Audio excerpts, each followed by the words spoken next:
Hey, I want to share some camping adventure stories with you today. As you guys know, I am out and about on the road traveling a lot. Just returned from a trip, and we were in the Florida Keys. And our friends had trouble with their RV. Their airbag in their suspension system went out. It broke. There was a tear in the airbag.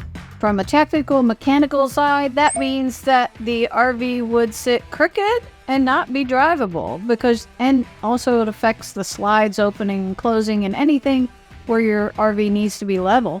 It's going to pose a problem. So big deal was they can't drive. All right, they got to get the thing fixed.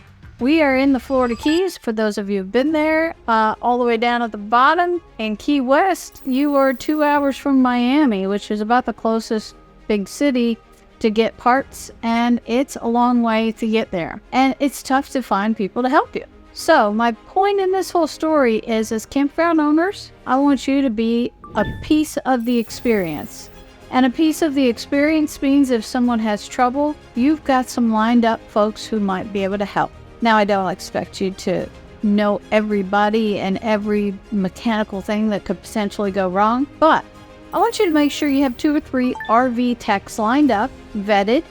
You want to know who these people are too, because they're coming into your campground. So it would be best if you know who they are to help out, and have those ready and share that in your guest packet of information. Now, you don't have to provide any guarantees on any of these, but just like you would tell somebody, hey, there's a good restaurant downtown, or going around the corner and there's a grocery store down there, I want you to also have lined up RV techs on that list.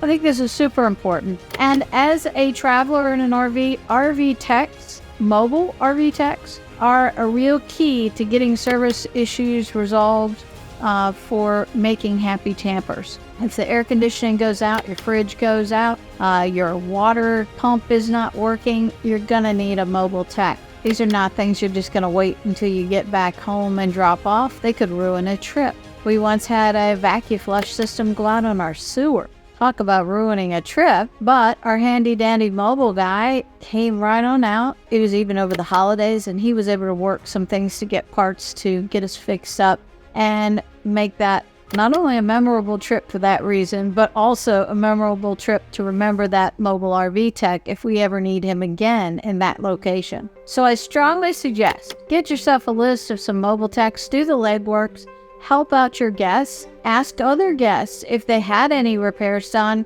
who they used, how they thought they did, would they recommend them. Gather that information and have it on hand. And a couple other things I'll add to that list, the easy ones: restaurants, grocery stores, hardware stores, also veterinarians and animal hospitals are very helpful to get on that list too. So have that list. That is part of the guest experience, and making sure that your guests are focused on having fun at your campground, and they know they have good places to turn if they have a problem.